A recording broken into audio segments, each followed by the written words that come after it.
La Revolución Mexicana fue un movimiento armado que encabezaron hace más de un siglo obreros y campesinos en busca de una sociedad más justa y equitativa.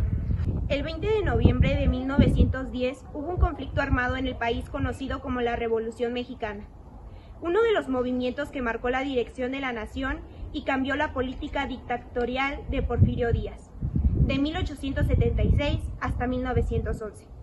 Aunque hubo estabilidad política y un crecimiento económico, a lo largo del gobierno de Díaz se generaron varias crisis económicas y sociales en las zonas marginadas, cuyos habitantes se organizaron para mostrar su descontento al régimen porfirista. Porfirio Díaz se reeligió en 7 ocasiones, permaneció mucho tiempo en el poder y su mandato se consideraba una dictadura. La explotación de los indígenas y el despojo del que fueron víctimas caracterizaron el periodo de la dictadura a muchas personas de sus tierras, en su mayoría indígenas, y eran usados como peones en condiciones de explotación.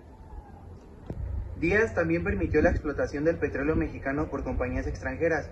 En 1907, una crisis económica internacional limitó los ingresos de las compañías extranjeras que operaban en México, así que hubo una reducción de los salarios y desempleo. La situación empeoró cuando en 1908 y 1909 hubo una sequía en el campo, lo que impactó gravemente en la alimentación de las minorías. Ante la situación, muchos se opusieron al régimen, se formaron rebeliones indígenas y campesinas, y hubo huelgas obreras, todos fueron reprimidos. Muchos políticos e intelectuales se oponían a Porfirio Díaz, destacando el coahuilense Francisco I. Madero, quien hizo fuertes críticas al gobierno en el poder y pidió elecciones democráticas y limpias. A pesar de tanto descontento, Díaz se volvió a reelegir. Ganó. Mientras, Francisco I. Madero fue prisionero días antes de la elección, pero después recuperó su libertad. Se refugió en los Estados Unidos y promulgó el Plan de San Luis, 5 de octubre de 1910, cuyo lema era sufragio efectivo, no reelección, e incitó a la población a iniciar la revolución, el 20 de noviembre de 1910.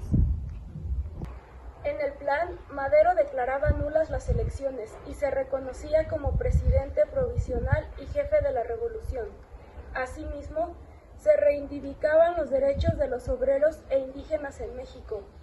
Conciudadanos, no vaciléis, pues un momento, tomad las armas, arrojad del poder a los usurpadores, recobrad vuestros derechos de hombres libres, y recordad que vuestros antepasados nos legaron una herencia de gloria que no podemos mancillar. Sed como ellos fueron, invencibles en la guerra, magnánimos en la victoria, sufragio efectivo, no reelección. Fue el llamado que Madero hizo en el Plan de San Luis al pueblo de México.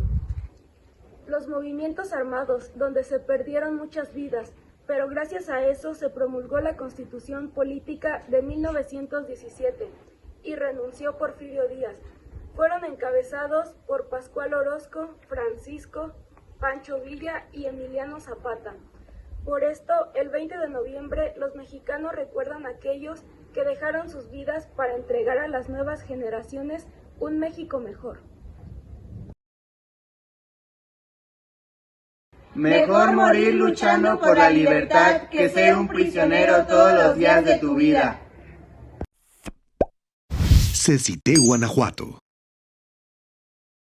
Secretaría de Educación de Guanajuato. Guanajuato. Grandeza de México. Gobierno del Estado.